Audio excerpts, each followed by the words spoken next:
Picture this, it's late at night, the house is finally quiet. The TV is off, your phone is face down, and you're standing in the kitchen barefoot on cold tiles, staring into the fridge like it's going to explain itself. You're not hungry. Your stomach isn't growling. But something in your brain is restless, so you reach for something sweet, a cookie, a soda, a spoonful of ice cream straight from the tub. For a few seconds, it works, then comes that heavy feeling, the crash, the silent guilt. You close the fridge and think, I really need to cut sugar. But here's the confusing part no one talks about. You might already eat pretty healthy. You might not feel sick, your kidneys don't hurt. Nothing is screaming for attention. So why does your body still feel inflamed, puffy, tired, and off? And here's the unfair comparison that messes with people's heads. Two people eat the same calories, same age, same weight. One person's kidneys are under constant stress. The others are calm and efficient. Same food quantity. Completely different outcome. By the end of this video, that contradiction is going to make sense. You'll understand what actually happens to your kidneys after 30 days without sugar, and more importantly, what's really controlling the results you feel every single day. To understand this, you only need one simple mental picture. Imagine your kidneys as two incredibly smart coffee filters with a pressure knob attached. Their job isn't complicated. They filter your blood and keep pressure balanced. Not too high, not too low. Just right. That pressure knob is everything, and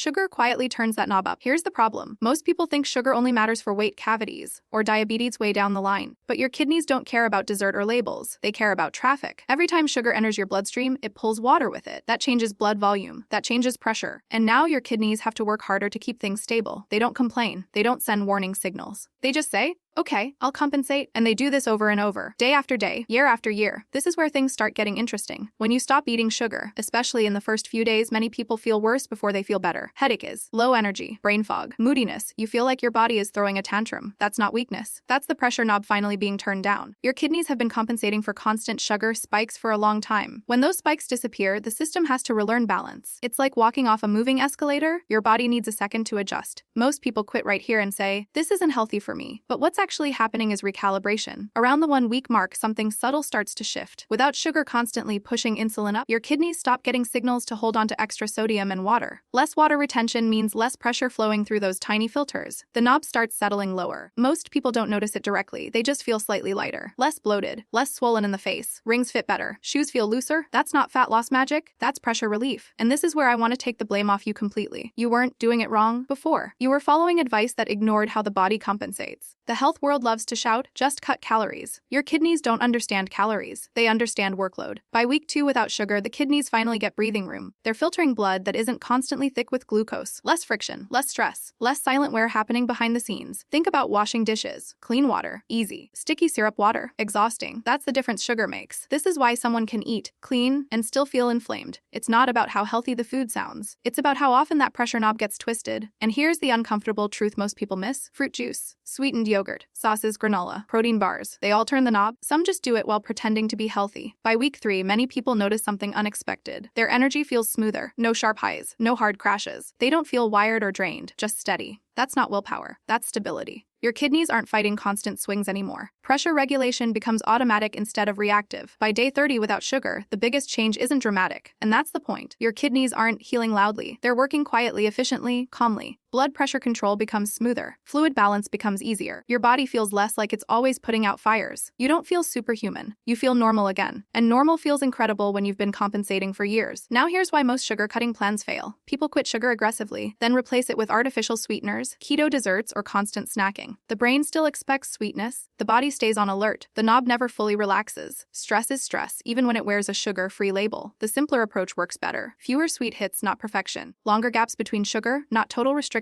Meals that don't spike and crash you. Water before snacking. Calm beats control. You don't need intensity for 30 days. You need consistency. Every time you skip a sugar spike, that pressure knob gets a chance to rest. So here's the question I want you thinking about. If your kidneys aren't failing loudly, if they're just quietly compensating every day, how many of your harmless habits are turning the pressure knob up without you even noticing? And what would happen if for just 30 days you finally let it stay down?